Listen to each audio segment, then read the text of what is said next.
How does it feel from going from documenting culture to being implanting and pushing culture forward? Man, it's it's the result of hard work.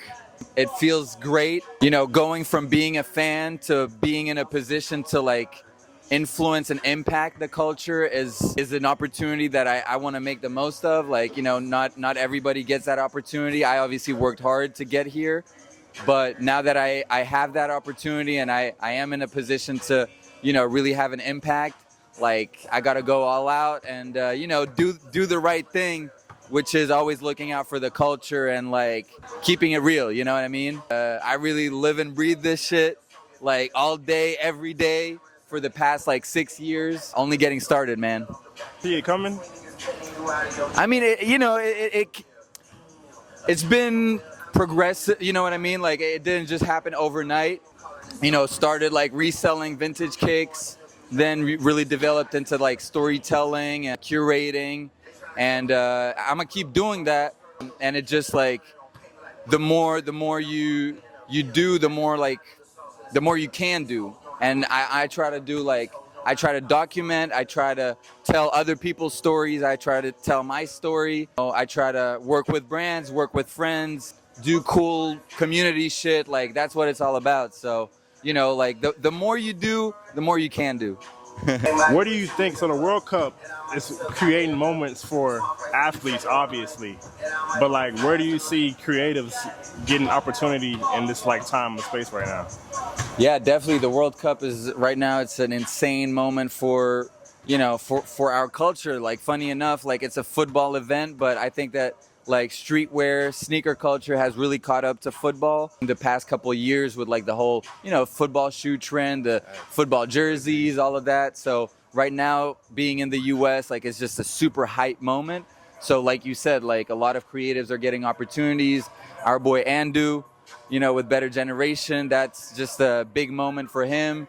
The KidSuper, BAPE, like that's obviously huge as well. All the Nike collabs that obviously they come back to the usual collaborators, but you still got like Kids of Immigrants, Pata. Just even like looking at like what Cortez is doing. You know what I mean? Everybody's like doing their take on this moment, which is sick because like it's just such a highly anticipated moment.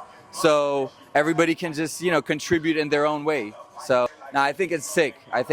And I can't wait to see what everybody got. What was the first shoe and first cop, like the first shoe that made you fall in love with shoes, and the first cop that you bought and you was like you saved the bread for that shoe? I think like it's not necessarily the first, but the first that really like flipped that switch for me was seeing Virgil wearing the Syracuse Dunks. That was really a turning point for me because like I was getting into sneakers, but I wasn't like knowledgeable or anything. I was kind of just like, starting to learn about Jordans and everything. And then like I see Virgil pop out with these bright orange, which looked like a Jordan 1. Like to me back then, I was starting up and like I see it's a slightly different silhouette, like Virgil swag, of course, and I'm like, damn, these are crazy. And then I kind of started doing research on Dunks and everything. And that was really like the turning point for me to like open this journey into like vintage and Dunks and sneaker culture. Personal shoe that I bought, I mean, like coming back to the early days, the Dunks, like I saved up to buy myself the OG Goldenrod Dunks. Well, not OG, the 2003 pair, the black and yellow, the Iowas. And like I got a DS pair like for my birthday. And like at the time when I was still fresh in the game, so like I opened the box and like it was crispy, like it just came out, and like that black and yellow, that Wu-Tang colorway. Man, like I still have the video. Like my wife filmed it when I was like unboxing, and my reaction was so like, wow, like what I mean, like a kid at Christmas, what I mean. Yeah, like obviously Dunks have been a huge part of my journey. So yeah, those two come to mind. What's the craziest relationship you done made through sneaker culture and like changed your life forever? Well, I wouldn't say that I had that much of a relationship with Virgil, but nobody has impacted me more than Virgil. Like, and I did have some conversations with him, and he showed love.